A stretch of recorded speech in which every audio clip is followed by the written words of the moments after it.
Jcole once said he was fully loaded and could drop 2 classics at any moment. I'm fully loaded, nigga. I can drop 2 classics right now. Do it. Fall off on the way, nigga. Shout out to Conductor Williams for this beat. Now, with the fall off, he's done exactly that. A double album, 2 discs, 2 eras, and one last shot at controlling his own legacy. But here's the twist. Disc 29 is all about the hunger and chaos of chasing greatness, while Disc 39 is the aftermath. Cole at 39, older, bruised, and trying to rewrite his story after the Big 3 battle.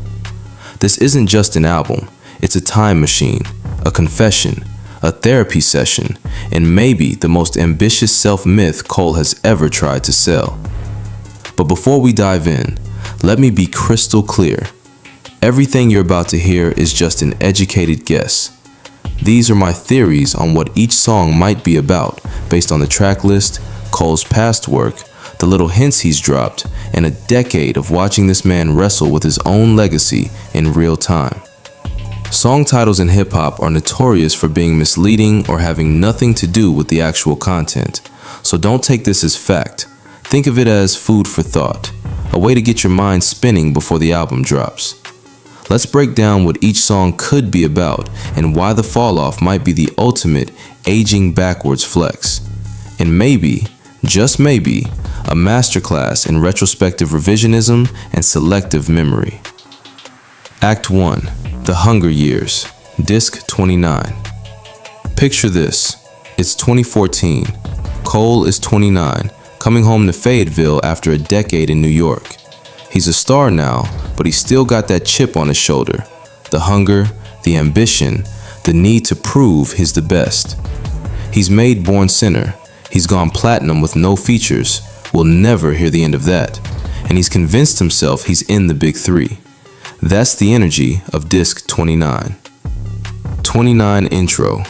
Cole sets the scene. A cinematic return to his roots. He's made it, but he's still searching for meaning. The prodigal son returns, but the journey isn't over. It's just beginning. Deeper possibilities. Cole might open with the exact moment he decided to move back to Fayetteville, setting the stage for why 29 was such a pivotal age. Could be narrated from the perspective of his younger self, full of bravado and confidence before reality humbled him. Might include references to what other rappers were doing at 29.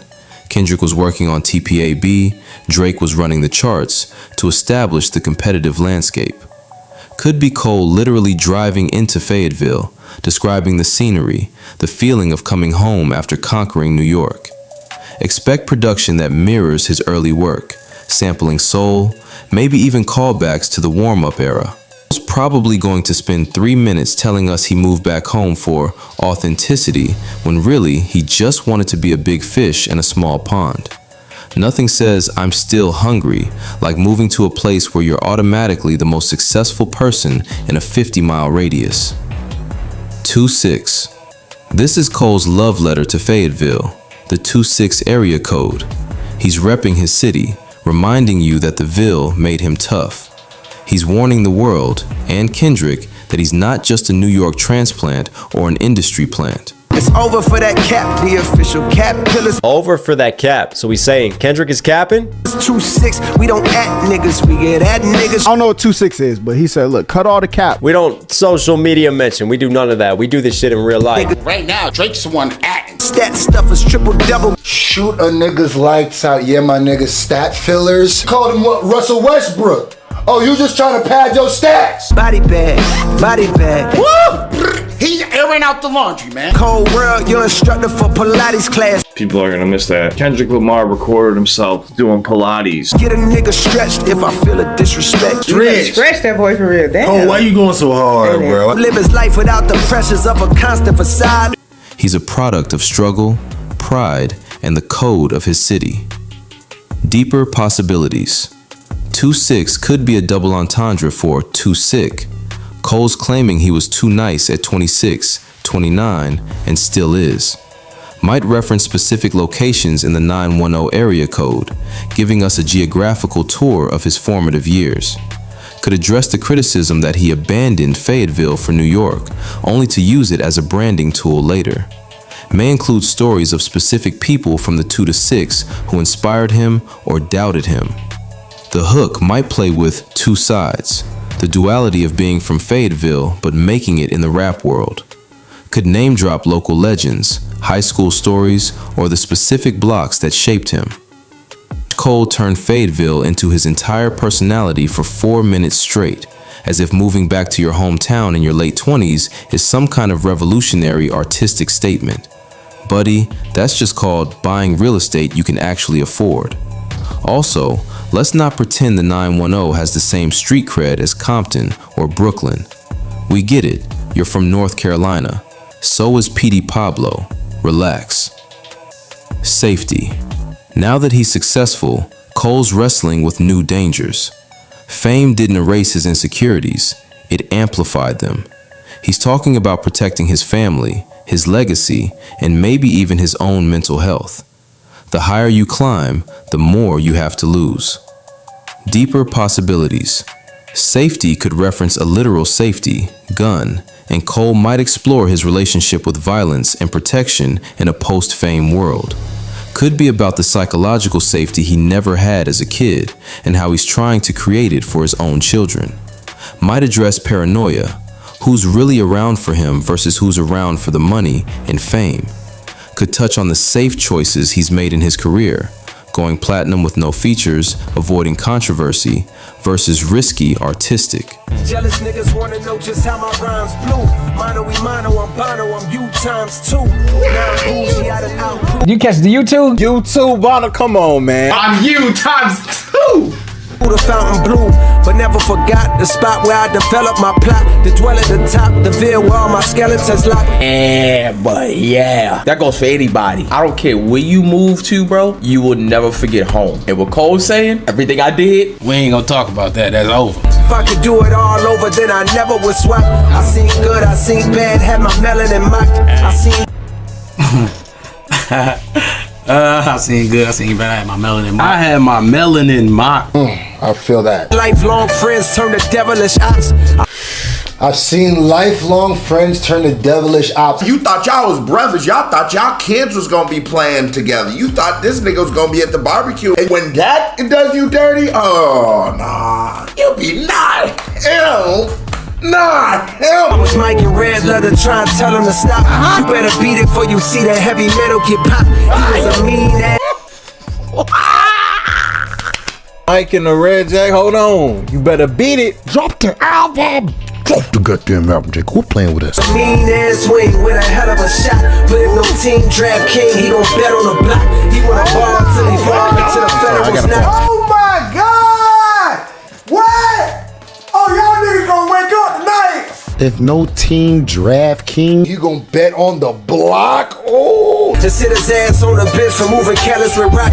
You can't relate unless your father was not around and your mother went out and found someone else. God, the double entendre is crazy. The Fed sit his ass on a bench for moving careless with rock? if you play ball, you kill us with the rock, coach gonna sit your ass on the bench. That's tough. And they brought around and they salaries didn't combine. Come on, Jcole, you gotta release this, bro. When they married and brought you out of that poverty, then you moved to a soft little part of town. So that when you back in the hood, you feel awkward about it now. Oh, that's hard though. That nigga just explained my whole childhood, dog.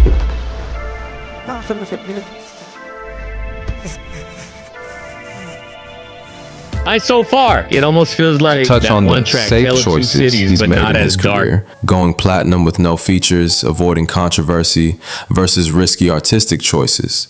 May explore the irony of being safe in the suburbs of Fayetteville while his music still tries to capture street authenticity.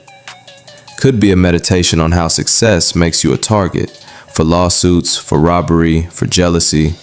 Might reference specific moments where his safety or his family's safety was threatened. The roast. Cole's going to rap about danger and street life from his gated community in North Carolina like he's still dodging bullets. Brother, the most dangerous thing in your neighborhood is probably an aggressive HOA president. You're not in danger. You're in a cul-de-sac with good schools and low property taxes. But sure, tell us more about how unsafe you feel while living in a house with a basketball court. Run a train. Double meaning. Literal train tracks in Fayetteville. The city has freight trains running through it, but also about momentum, movement, and the wild temptations of youth. Cole's telling stories of risk, speed, and the chaos of chasing dreams. Or, let's be real, he might be telling a story about groupies in the wild days of early fame. Deeper possibilities. Could be entirely about the metaphor of a train, unstoppable momentum, staying on track, not derailing. Might reference the literal trains he heard growing up, using them as a symbol of escape and movement. Could be Cole's most explicit track, detailing the sexual excess of his younger days, though, knowing Cole, it'll be tasteful and slightly preachy. May explore the idea of running a train on the industry, destroying beats, features, and competition consecutively. Could address how he and his crew move through the music industry like a freight train. Might be about the temptation to follow trends versus staying true to his own path. Could include a cautionary tale about someone who got ran through by the industry and lost themselves. The roast. If this is actually about women, get ready for Cole to be simultaneously raunchy and moralistic. He'll describe wild situations from his past and then spend the last verse apologizing to his wife and saying he's changed. It's the Jcole special. Sin in the first 2 verses, repent in the third. And if it's about trains, expect some of the most obvious metaphors in rap history. Yeah, I stay on track, never derail, choo choo. Groundbreaking stuff, Jermaine. Poor Thing. Classic Cole storytelling. He's painting pictures of poverty, empathy, and the people who didn't make it out. This is the I never forgot where I came from track, complete with vivid detail and emotional manipulation. Deeper possibilities. Could be a narrative about a specific girl from his past who fell victim to poverty, drugs, or bad circumstances. Might be Cole's attempt at a Brenda's Got a Baby or Keisha song, a detailed character study. Could explore the poor thing as himself, looking back at his younger self with pity and pride. May address class dynamics, how people treated him when he was poor versus how they treat him now. Could be about the poor things who doubted him and are now trying to get close to him. Might be a double entendre, poor thing as in impoverished, but also poor that thing, referencing drinking to cope with struggle. Could include multiple perspectives, the poor kid, the poor parent, the poor dreamer. The roast. Here comes Cole's annual poverty porn track, where he reminds you he grew up struggling, conveniently forgetting to mention that his mother was literally stationed in Germany with the military and he went to St. John's University. Yes, he had struggles, but let's not act like he was sleeping on park benches. Cole loves to sell the rags to riches story while leaving out that his rags were slightly nicer than he lets on. Expect lots of "I remember when I couldn't afford" bars from a man who now owns multiple properties. Legacy, the centerpiece of Disc 29. Cole's reflecting on what he's built, what he wants to leave behind, and the crushing pressure of living up to his own myth. He's asking, what will they say about me when I'm gone?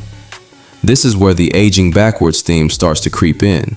He's not just looking forward, he's looking back and trying to rewrite the narrative. Deeper possibilities. Could be structured as a letter to his future children, explaining why he did what he did. Might address the specific legacy moments he wants to be remembered for, albums, verses, cultural impact. Could explore the burden of legacy, how it weighs on him daily and influences every decision. May include references to other rappers' legacies and where he thinks he stacks up. Could be introspective about mistakes that might tarnish his legacy, the Kendrick apology, controversial takes. Might be a direct response to critics who say he'll be remembered as the guy who apologized. Could include a fantasy sequence of his own funeral or how people will talk. Jermaine is no king, if that means I gotta dig up dirt and pay the whole team of algorithm bot niggas just to sway the whole thing on social media. Hold on, what the other 2 niggas doing now? The whole narrative was Drake was out here paying people to get information on Kendrick. She said niggas is buying shit? Kendrick, you buying shit? Bots and all these streaming numbers. Trying to go #1. Doing all this crazy stuff. It got real dirty. It became like a novella, you know, a whole soap opera. And he said, I didn't want to get into that. Competing for your favorable memes to be considered best of living. He's speaking to some tea. I don't know who you don't say that no more. Who you don't say that? Both of them? You teaching them a lesson. Rest, the weight of both things. I understand the thirst of being first that made them both swing, protecting legacies. So lines got crossed by. Oh my God. Perhaps regrettably, my friends went to war. I walked away with all their blood on me. Now someone discredit me, try to wipe away my pedigree, but please. Someone discredit me, try to wipe away my pedigree. I would never. I still think you're one of the greatest. I still think you're one of the best rappers in terms of pure rapping too. Even in this, I feel like you're displaying high level of talent. The way this nigga be rhyming like this reminds you that this still cold, nigga. It's still a cold world. Just find a nigga out that's rapping this incredibly. I mean, like he said what I'm saying. We can't find somebody rapping this incredibly. We can't. The best you can hope to do is tie, and there's not too many human beings tying it. This is unfathomable. Next to me, I share the words he said to me. If you refuse to shoot the gun, don't mean the gun ain't deadly. I guess in that metaphor, hyper. Cole's going to spend 5 minutes debating his own legacy like he's already dead, which is peak Jcole energy. Nobody's thinking about your legacy as much as you are, bro.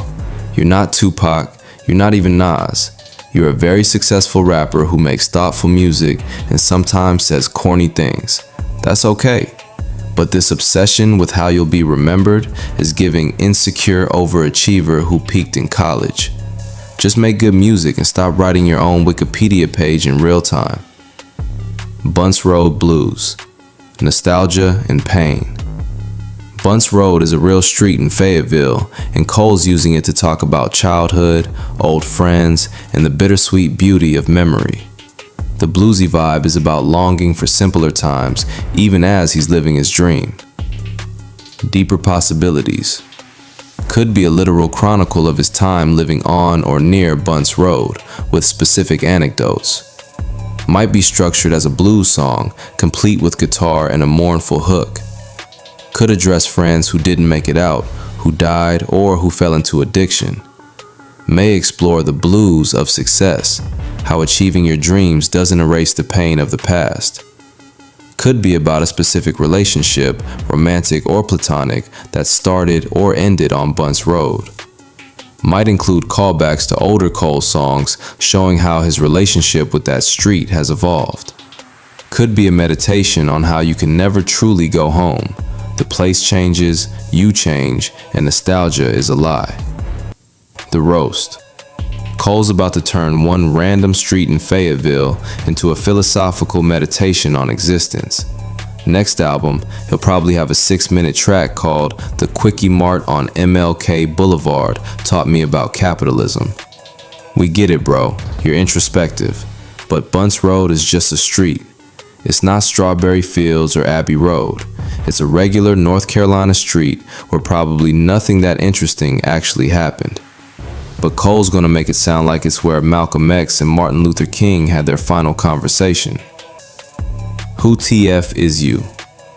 Cole gets aggressive.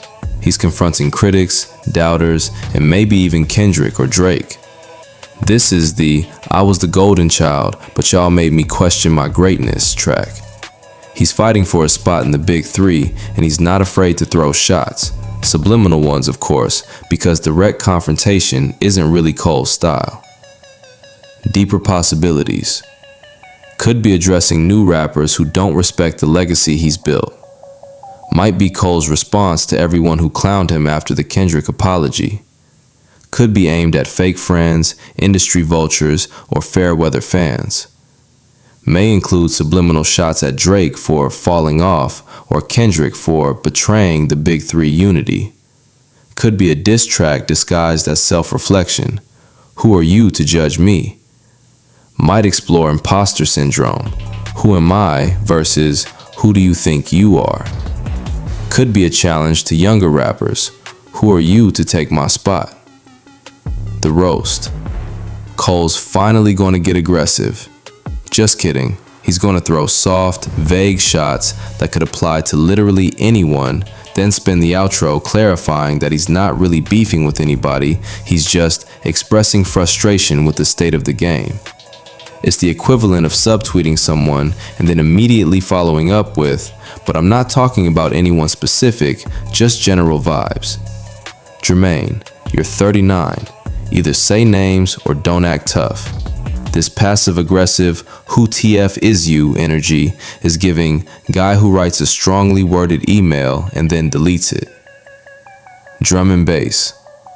Cole experiments with sound, venturing into UK-inspired territory with drum and bass rhythms. But he also uses drum and bass as a metaphor for the heartbeat of his life and career. It's about rhythm, drive, and the music that keeps him going. Deeper possibilities. Could be Cole's attempt to expand his sonic palette working with UK producers. Might be a metaphor for the foundation of music, drum, rhythm, and bass foundation. Could explore how his heartbeat, drum, and his roots, bass, keep him grounded. May include references to the bass in his voice, his lyrical bass lines, or low-frequency truths. Could be about stripping music down to its essentials, just drums and bass, no frills. Might be a party track that still has deeper meaning buried in the lyrics. Could reference the drum of war, competition, and the bass of truth, his foundation. The roast. Cole's gonna make a drum and bass track and somehow make it boring. Only Jcole could take one of the most energetic genres in music and turn it into a 5-minute lecture about staying grounded. Yeah, the drum goes boom and the bass goes low, just like my expectations for myself before I overthink everything. Brother, drum and bass is supposed to make you want to move, not contemplate your mortality. Leave the UK garage vibes to the Brits and stick to what you know. Hip hop is competitive, bruh. Let's go. Let's go, Cole.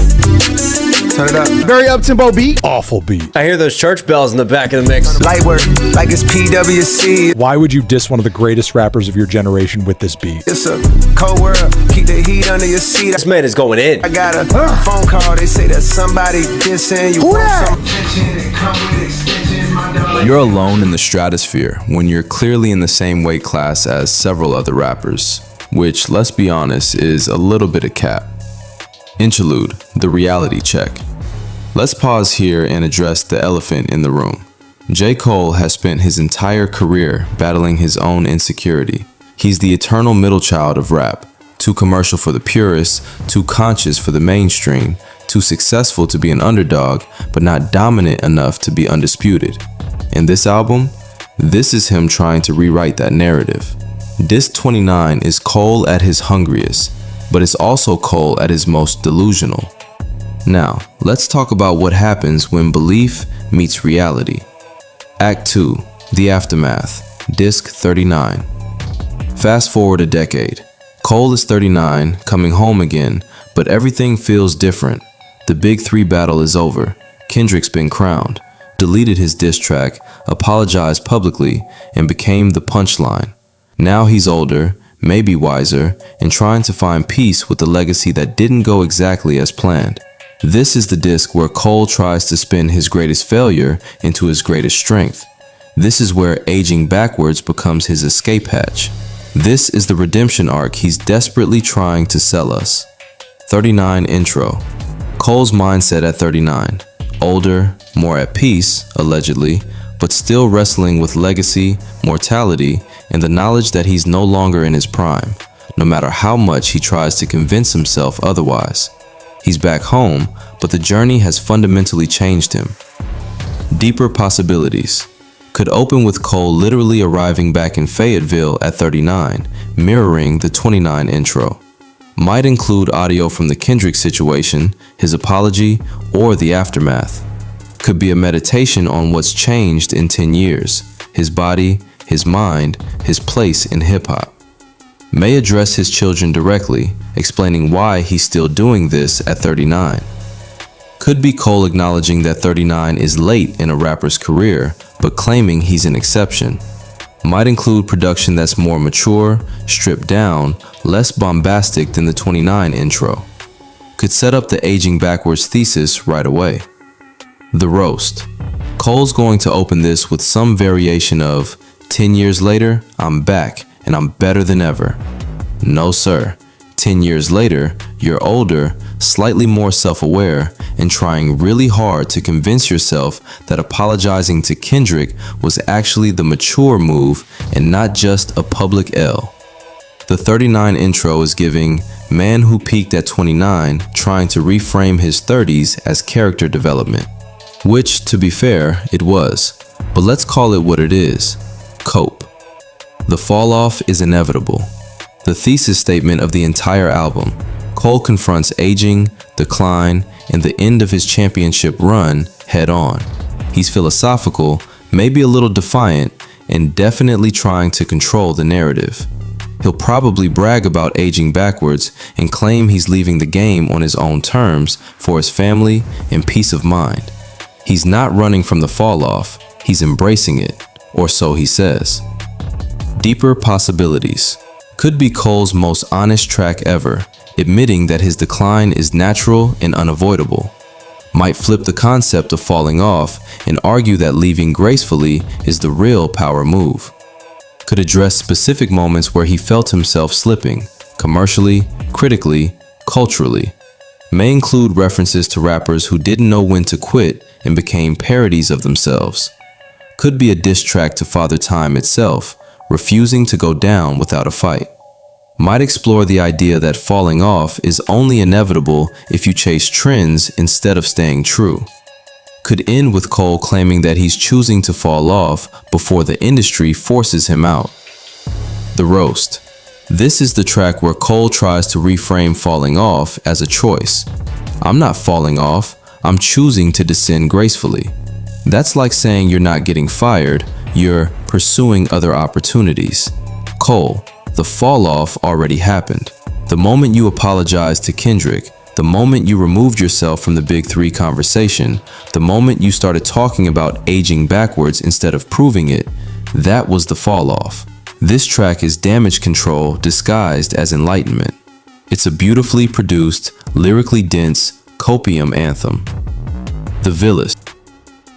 I ain't stopping this motion. In fact, you can't stop this motion. I'm gonna keep dropping banger after banger. Benjamin Button, cold flows, reverse time to find delivery. I know what you mean. I know what you mean. Shoot, that boy's a genius. I love it. To find deliveries good as mine, you gotta search primes. I'm scared of heights higher than birds can perch, trying to be something. Come on! Amazon Prime, my nigga! It delivered it at your door! To find deliveries as good as mine, you gotta search primes. Prime rap styles, like the best of the best. Hoping that peace comes to my cursed mind. One thing's for sure that I've matured from my first rhyme. I learned long ago you can't please them all and it hurts trying. And it's Facts. Wow. Everything is opinionated and you can't please everybody. God dog. where all you got is your name like dirt. I'm smirking at niggas trying. Play on The Realist and The Ville. Cole's asserting his authenticity, bragging about never losing his humble roots, and maybe throwing shade at others who claim to be real but aren't. He's saying, I'm still the same kid from Fayetteville, no matter how big I got. I'm the villest to ever do it. Deeper Possibilities could be Cole's answer to anyone who says he's fake or calculated. Might be a shot at rappers who claim the streets but aren't really from there. Could explore what realness even means in modern hip-hop. Is it about where you're from or who you are? May include specific examples of Cole staying true to himself despite industry pressure. Could be a celebration of Fayetteville's influence on him and his music. Might address the criticism that he uses Fayetteville as a branding tool rather than genuine connection. Could be structured as a series of I'm the villest because statements building to a climax. The Roast. Cole's really going to make villest a thing, huh? Like we're all supposed to start saying, that's so Ville, or keep it Ville. Brother, you can't force a slang term. That's not how language works. And claiming you're the realest from Fayetteville is like being the tallest kid in elementary school. Congratulations, you're the biggest thing in a small pond. That doesn't make you a shark. This track is going to be 4 minutes of Cole convincing himself that geographic loyalty equals authenticity, which is exactly the kind of logical leap only Jcole could make sound profound. Old Dog, a meditation on aging, learning new tricks, or refusing to, and the wisdom and stubbornness that comes with experience. Cole's going to rap about hitting his prime at an old age, more aging backwards energy, more I'm better now than I was then cope. Deeper possibilities. Could flip the old dog new tricks saying and argue that old dogs have the best tricks. Might address how his perspective has changed with age, seeing through industry BS, valuing family over fame. Could be Cole's argument for why older rappers are better than younger ones. May include specific examples of lessons learned that younger rappers haven't experienced yet. Could be a challenge to young rappers who think age equals irrelevance. Might explore the physical toll of aging versus the mental sharpness that comes with experience. Could be Cole admitting he's slowed down, but claiming his quality has increased. The Roast. The mental gymnastics on this track are going to be insane. Cole's going to spend 16 bars explaining how his decreasing speed, reduced relevance, and dad bod energy are actually assets. It's giving, I'm not out of shape, I'm building mass energy. Sure, Jermaine, you're not an old dog, you're a distinguished gentleman canine with mature perspectives. Life sentence. Could be about feeling trapped by fame, responsibility, legacy, or expectations. Or, knowing Cole, a double meaning. Life as both a prison and a gift. Expect bars about his feature run and how he's putting other rappers in a death sentence with his verses. Deeper possibilities. Could explore the idea that fame is a life sentence. You can never go back to being anonymous. Might address how fatherhood feels like a beautiful prison, responsibility without escape. Could be Cole's meditation on mortality and legacy. His music is his life sentence, what he leaves behind. May include references to the prison industrial complex and mass incarceration. Could flip between literal prison sentences, storytelling, and metaphorical ones, his career. Might be about being sentenced to greatness, doomed to always be compared to Kendrick. Could address feeling trapped by his own image and the expectations of fans. The Roast. Watch Cole make life sentence about himself instead of, actual people in prison. He's going to rap about how hard it is to be famous while people are doing actual life sentences for non-violent offenses. Yeah, I'm trapped by my legacy, can't escape this fate. Shout out to the real prisoners though, that's real, great. The tonal whiplash is going to be incredible. Only You, a love song, maybe to his partner, maybe to his kids, maybe to music itself, or maybe to himself. Cole might talk about choosing himself over trying to please other rappers or meet impossible standards. Could also be a no friends in the industry track, or a I'm the only one at the top flex, which, again, is cap. Deeper possibilities. Could be a genuine love song to his wife. Not for beefing, it's for speaking our thoughts, pushing ourselves, reaching the charts. How can y'all niggas hate Cole, dawg? I don't understand. You weirdo. All you niggas that don't like Cole, how? Nigga, how? Decide to open you up.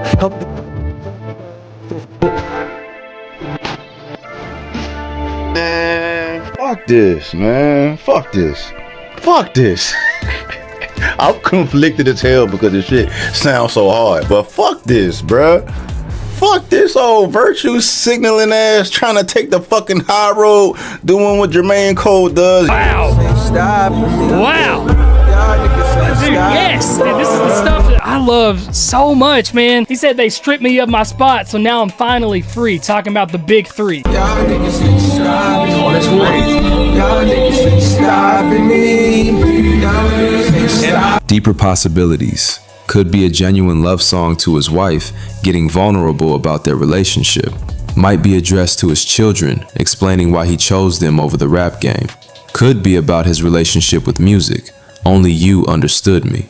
May include Cole choosing himself, self-love, and personal peace over external validation. Could be a veiled diss. Only you, me, can save hip-hop, or only you, me, stayed real. Might explore isolation. Only you, as in I'm alone at this level. Could be religious, addressed to God as the only you who matters. The roast. If this is a love song to his wife, get ready for the most overthought romantic gesture in hip-hop history. Cole's going to describe his relationship like it's a military strategy. Only you could penetrate my defenses, establish a beachhead in my heart, and secure the territory of my affections. My guy, just say you love her. And if it's a I'm the only one track, pure, uncut delusion. You're not the only anything, Cole. You're one of many great rappers. You're not even the only Jcole. Shout out to Jcole, who might actually be more successful than you at this point. Man Up Above. A spiritual track, thanking God or a higher power for guidance, survival, and growth. He might also claim to be the man up above in the rap game, an alien, a god MC, looking down on these other rappers from a higher plane of existence. Deeper Possibilities. Could be Cole's most religious track since, apparently, might include prayers, gospel elements, or church references. Could address his faith journey, how it's evolved from 29 to 39.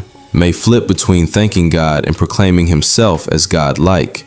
Could be about looking up for answers and looking down at competition simultaneously. Might include references to angels, demons, and spiritual warfare. Could be Cole admitting he needed divine intervention to survive the industry. The roast. Cole's going to compare himself to God for a whole track and then act like it's humble because he gives credit to the Most High in the bridge. This is the ultimate Jcole move. Blasphemous arrogance wrapped in spiritual window dressing. I'm the man up above, but also I'm below the real man up above. But also, I'm kind of equal to him in terms of rap skills, but also, I'm humble. Pick a lane, Jermaine. You can't be the god of rap and a humble servant simultaneously. That's not nuance, that's cognitive dissonance set to a trap beat. I Love Her Again. A song about rekindling love, maybe with his wife after rough patches, maybe with music after almost quitting, maybe with his hometown after years of complicated feelings. Expect vulnerability, gratitude, and Cole trying to convince us and himself that he's found peace. Deeper Possibilities. Could be about falling back in love with his wife after the stress of the Kendrick situation. Might be about rekindling his love for rap after contemplating retirement. Could be about returning to Fayetteville and remembering why he loves it. May include flashbacks to when he first fell in love, with music, with his wife, with his dreams. Could explore the concept of falling in love again versus deeper love built on experience. Might address what drove them apart in the first place, ego, fear, exhaustion. Could be structured as a conversation or letter. The roast. Cole's going to make falling back in love sound like an achievement on par with climbing Everest. I Love Her Again is just called being in a long-term relationship, Jermaine. People go through rough patches and reconnect. It's normal. You don't get a gold star for not getting divorced. This track is going to be so self-congratulatory about basic relationship maintenance. Yeah, I worked through my issues like a mature adult. Where's my Grammy? Sir, that's just called being 39. What if? Cole explores alternate realities. What if he never left Fayetteville? What if he never made it? What if he chose a different path? Or he might gaslight us and claim he could have won the Big 3 battle if he didn't apologize, which would be peak delusion. Deeper Possibilities. Could be structured as a series of hypotheticals about his life and career. Might address the biggest what if. What if he responded to Kendrick and didn't apologize? Could explore what if he'd signed to a different label, stayed in New York, or quit after his first album. May include fantasies about alternate timeline where he's undisputed #1. Could be about missed opportunities, women, friendships, career moves. Might address regrets head on and then justify why he made the choices he did. Could end with Cole concluding that everything happened exactly as it should have. Cope. The roast. Oh, this is going to be rich. Cole's going to spend an entire track on what if I didn't apologize to Kendrick, like he's Doctor Strange viewing alternate timelines. Jermaine, we all know what would have happened. You would have gotten eviscerated, deleted the track anyway, and been I moved in a way that was that I spiritually feel bad on me. Like, oh no. What is this throwing rocks and hiding my hand shit? What the hell is this nigga apologizing for? As a J. Cole fan, do you know how many arguments I was going against with niggas telling me that this shit was whack? You know how stupid I look now? According to Kendrick, it ain't no big three. Hey, at this point in the game, it is what it is. Man, I'm gone, bro. Cole, you disappointed me with this one, bro. The power of the Black Panther. You stripped your own shit away. Ah, no! The what if isn't some profound mystery. You made the right call by backing down because you were outgunned. But sure, spend 5 minutes fantasizing about a reality where you're the hero of that story instead of the punchline. What if? Nothing. The answer is nothing would be different except you'd have less dignity. Next question. Quick stop. A metaphor for pausing, reflecting, taking a breath in a chaotic world, or a literal reference to a local convenience store from his youth. Could be about the small moments that shaped him, or about his decision to pause his career and priorities. Also, he said in Blizzard Storm that the game is fake, so he had to pause it. Deeper possibilities. Could be entirely about a specific quick stop or convenience store from his childhood. Might be about the importance of pausing to reflect before making big decisions. Could address the Blizzard Storm reference, pausing the fake game of rap. May explore the contrast between quick stops, brief moments, and long journeys, his career. Could be about quick fixes versus real solutions in life and music. Might include a narrative about a specific moment at a convenience store that changed his life. Could be structured as a break from the heavy themes, a brief, lighter track. The roast. Leave it to J. Cole to make a track about a gas station and turn it into a philosophical meditation on the nature of time and existence. Yeah, I stopped at the quick stop, but really, I stopped to contemplate the quick stops in life, you know? Like we're all just making quick stops on this journey called existence. Bro, it's a 7-Eleven. You bought Skittles and a Gatorade. This doesn't need to be a metaphor. Not everything is that deep. Sometimes a quick stop is just a quick stop. But Cole's going to mine 4 minutes of content out of the time he bought a Slim Jim in 2003. And the whole world is the Ville. Cole's realization that his story is universal. Fayetteville is everywhere. His journey is everyone's journey. Or, more cynically, Cole's attempt to claim his small town experience represents all humanity, which is a massive stretch, but also very on brand. Deeper possibilities. Could be Cole's most ambitious statement, claiming his perspective represents all people. Might argue that the struggles of Fayetteville are the struggles of every small town, every underdog, every dreamer. Could be about how his music has traveled the world and he sees himself in different cultures. May include references to global fans who relate to his story despite different backgrounds. Could be Cole's "We Are the World" moment, trying to unite people through his narrative. Might explore how success allowed him to see beyond Fayetteville and understand humanity. Could be a grand, sweeping production with international influences. The roast. The audacity. Cole really said, "My specific experience in one North Carolina city represents all of human existence." That's not wisdom, that's narcissism with a thesaurus. Not everyone's from a small town. Not everyone had your opportunities. Not everyone's story mirrors yours. This is like if someone from suburban Connecticut was like, "Actually, my childhood represents all of humanity." Sure, there are universal themes, but the whole world is the Ville? Absolutely not. The whole world is the world. The Ville is the Ville. They're different things. This track title alone deserves an Olympic gold medal in reaching. Ocean Way. A dreamy, expansive outro about peace, acceptance, and the vastness of life after the fall-off. Cole finds peace at the end, finally letting go of the need to prove he's the best alive. Or, knowing Cole, he'll claim he's finally at peace while sneaking in bars about how he could still out-rap anyone if he wanted to. Deeper possibilities. Could reference Ocean Way Studios, where many classic albums were recorded. Might be about the ocean as a metaphor for infinity, possibility, and the unknown. Could be Cole's most cinematic production with orchestral elements and soundscapes. May include meditation on the waves of life, highs, lows, and everything in between. Could be about finding his own way, like the ocean finds its way to the shore.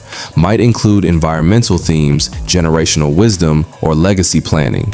Could end with Cole finally admitting he doesn't need to be number one to be fulfilled.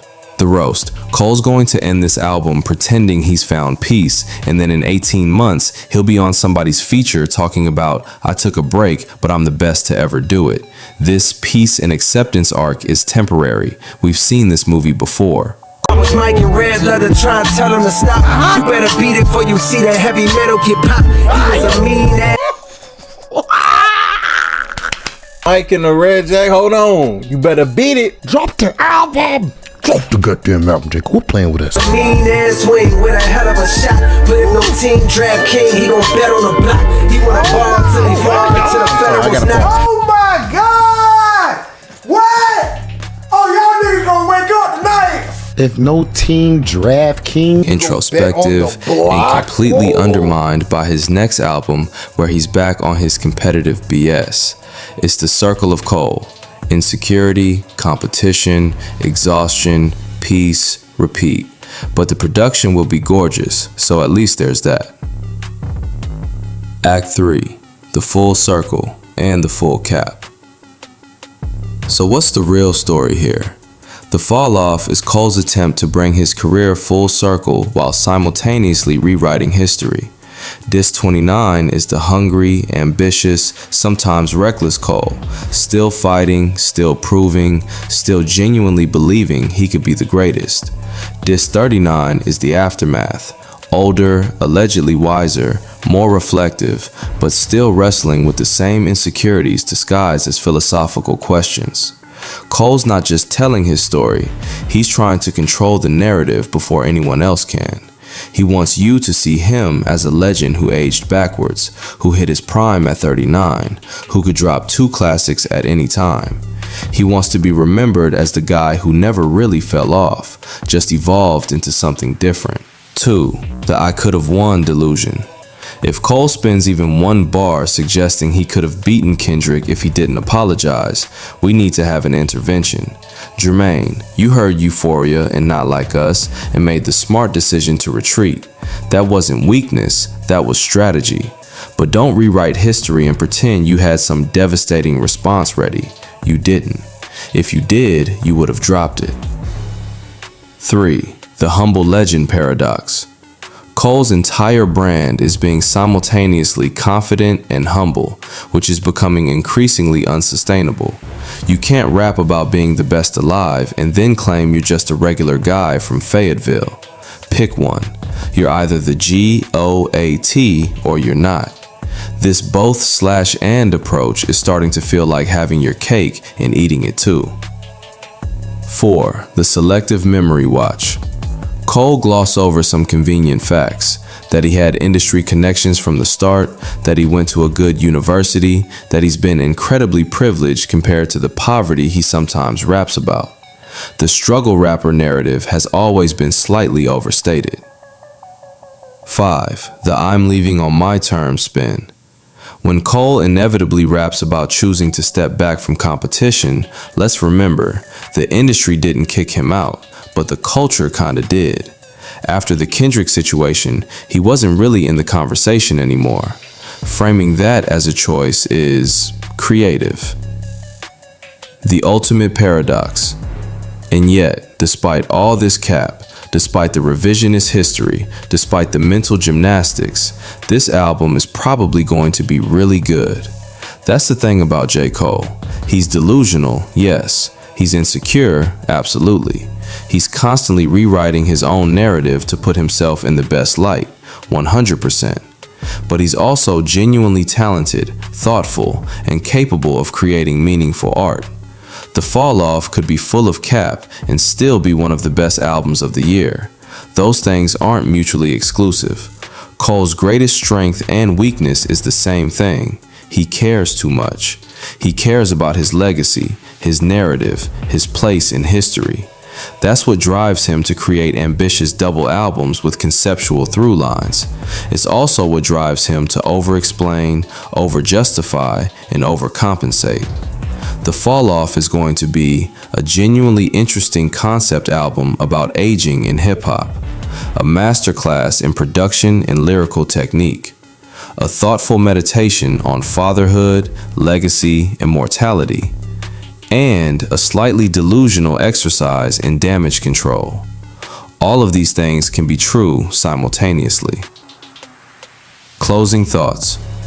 The fall off is the ultimate aging backwards flex, wrapped in humility, sold as authenticity, and delivered with the kind of earnestness that only Jcole could pull off.